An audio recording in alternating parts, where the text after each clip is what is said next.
Press the Lord everyone. नीति वचन 21 अध्याय का 14 पद है, गुप्त में दी हुई भेंट से क्रोध ठंडा होता है, चुपके से दी हुई घूस से बड़ी जलजलाहट भी थमती है।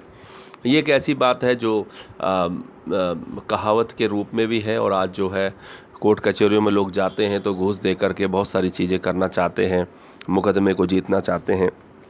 और ये सही है या गलत है इसके बारे में मैं नहीं कहना चाहता, क्योंकि कई जगहों पर हम देखते हैं कि दाऊद राजा को जब मिलना था, नाबाल को मारने के लिए उसने मन बनाया। नाबाल नाम का एक व्यक्ति था, उसकी पत्नी अबीगैल भेंट लेकर के दाऊद के पास गई और उसे मनाया। और इस प्रकार से हमने देखा कि याकूब से भी जब उसने भाई से मिलना चाह रहा था एसाव से, तो उस समय भी उसने भेंट आगे भेजी ताकि उसका गुस्सा ठंडा हो जाए। ये एक अलग प्रकार की बातें हैं, लेकिन जो कोर्ट में जो दी जाती है ये एक तरीके से अच्छी बात नहीं है। तो ये एक दोनों प्रकार से हम इस बात को समझ सकते हैं, और इसमें हम अपनी राय नहीं देना चाहते, इसमें अपना विवेक से आप काम लें। 15वां पद है, न्याय का काम करना धर्मी को तो आनंद, परंतु अनर्थ कार्यों को विनाश ही का कारण जान पड़ता है।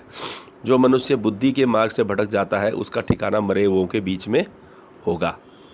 तो ये बड़ी बात है, मरे हुओं के बीच में होगा। ये एक बड़ा विषय है। आपको पता है यहाँ पर बुद्धि के मार्ग से भटक जाता है वो मरे हुओं के बीच में ठिकाना पाएगा।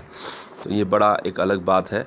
और इसमें एक ऐसी रपाइम करके एक दुष्टात्माएं हैं जो बहुत ही ज़्यादा दुष्टता से भरी हुई हैं, और ये लगभग ऐसे दुष्ट थे कि जो जब उस समय पर धरती पर इन्होंने क्या करा, दुनिया को बिगाड़ दिया।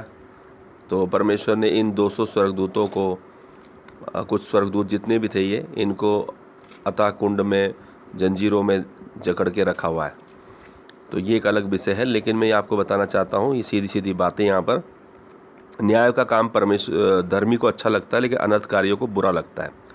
जो राग रंग से प्रीति रखता है कंगाल हो जाता है, जो दाख मधु पीने से और तेल लगाने से प्रीति रखता है वो धनी नहीं होता।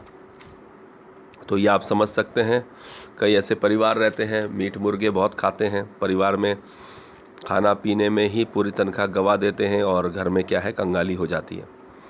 दुष्ट जन धर्मी का छुड़ौती ठहरता है, और विश्वासघाती लोग सीधे लोगों के बदले दंड भोगते हैं। ये खास बात है, और यही पूरे चैप्टर में न्याय की बात की गई है कि हमें परमेश्वर के न्याय पे भरोसा रखना चाहिए। चाहे दुष्ट फले फूले, कितना भी बड़ा चढ़ा के अपने आप को दिखाए, लेकिन अंत में उसका फल क्या है, सर्वनाशी है। लेकिन दुष्ट धर्मी का दिया कभी नहीं बुझने का। जय मसीह की।